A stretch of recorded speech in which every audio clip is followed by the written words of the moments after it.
Bismillahirrahmanirrahim. Assalamualaikum warahmatullahi wabarakatuh. Saya di sini Alwin Faruk ingin memaparkan tentang konsep dasar evaluasi pembelajaran SMA dan sederajat, yang mana tugas ini dari yang terhormat Bapak Yusrianto Soleh MPD. Oke, pada tugas kali ini saya tidak sendiri. Saya ditemani beberapa teman saya yang terdiri dari saya sendiri sebagai ketua kelompok, juga sekaligus moderator, dan ada Lukmanul Hakim, Dina Fitria, Hikmatus Sakinah, dan juga Latifah. Saya di sini dari kelompok 1.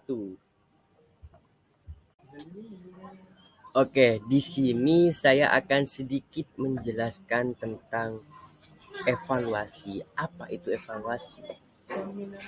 Proses evaluasi itu adalah proses yang hanya bukan sekedar mengukur tujuan tercapai, tetapi untuk digunakan membuat keputusan atau bisa dikatakan menganalisis.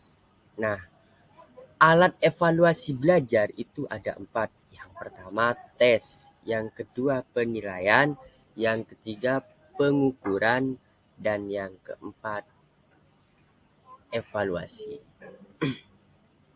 Ya, masuk yang ke pertama, tes.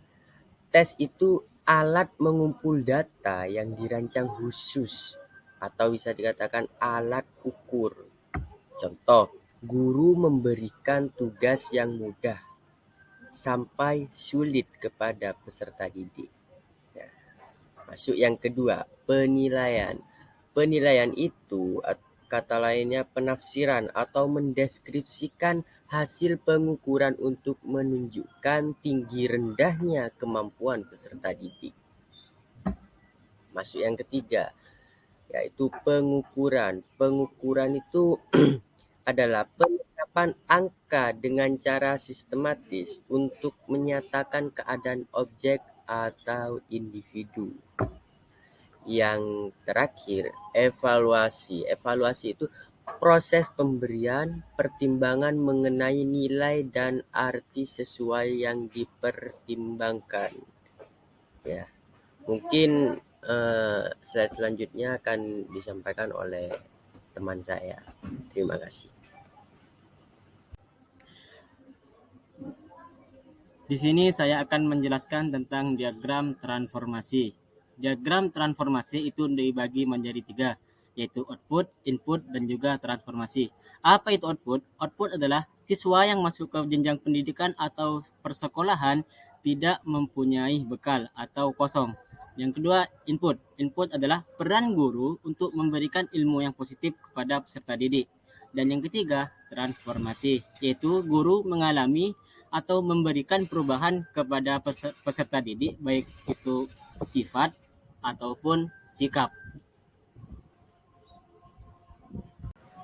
Dampak tersebut bisa gagal karena 3 hal. Yang pertama, output yang kurang baik kualitasnya, yaitu siswa yang kurang berbaur dan juga kurang tanggap kepada gurunya. Dan yang kedua, input yang kurang baik dari diri kita sendiri.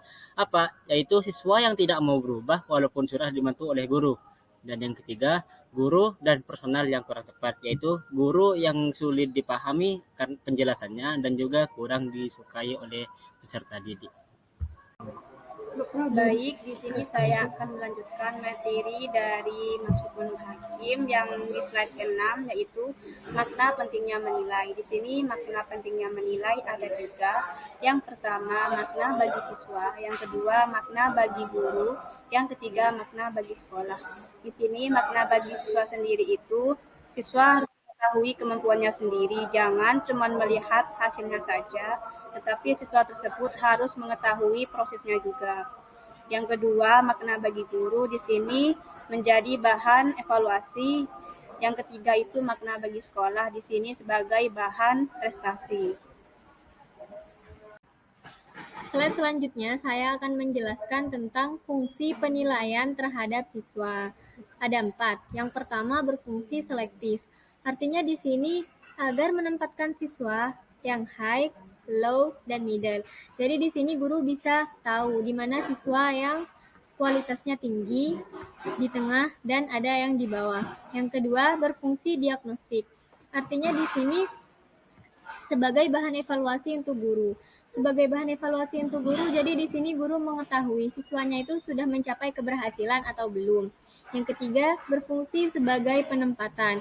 Berfungsi sebagai penempatan di sini artinya guru bisa menempatkan siswa dan digolongkan menjadi 3 tadi. Yang pertama high, yang kedua middle, dan yang ketiga low. Dan yang keempat sebagai pengukur keberhasilan untuk guru. Ketika sudah digolongkan ke penempatan yang tadi, jadi di sini guru bisa mengukur ternyata siswanya sudah berhasil atau belum. Nah, yang terakhir di sini saya akan menjelaskan tentang ciri-ciri penilaian dalam pendidikan. Yang pertama, dilakukan secara tidak langsung, yaitu dilihat dari kemampuan peserta didik atau mimik muka peserta didik bisa menyelesaikan soal atau tidak. Dan yang kedua, dilakukan dengan ukuran kuantitatif. Nah, ukuran kuantitatif di sini itu diukur dengan penilaian angka. Dan yang ketiga, dilakukan dengan satuan tetap.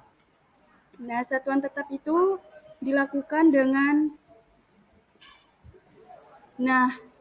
satuan tetap di sini lalu diinterpretasikan ke dalam ke kualitatif atau huruf atau terus dideskripsikan. Dan yang terakhir, pendidikan realitanya sering terjadi kesalahan. Maksudnya di sini terjadi kesalahan nama atau nomor induk. Contohnya ada peserta didik yang berhenti lalu nilainya tertukar dengan peserta didik yang masih tetap di sekolah tersebut. Seperti itu. Ya, itulah tadi sedikit banyaknya penyampaian dari saya dan juga teman-teman saya. Kurang lebihnya mohon maaf sebesar-besarnya karena di sini kami juga sama-sama belajar. Ya, Eh, ya untuk dosen saya terima kasih ya Pak Rian telah memberikan tugas kepada kami. Sekian terima kasih. Wallahul muwaffiq ila aqwamit thoriq. Tidak ada Alwin, tidak asik. Assalamualaikum warahmatullahi wabarakatuh.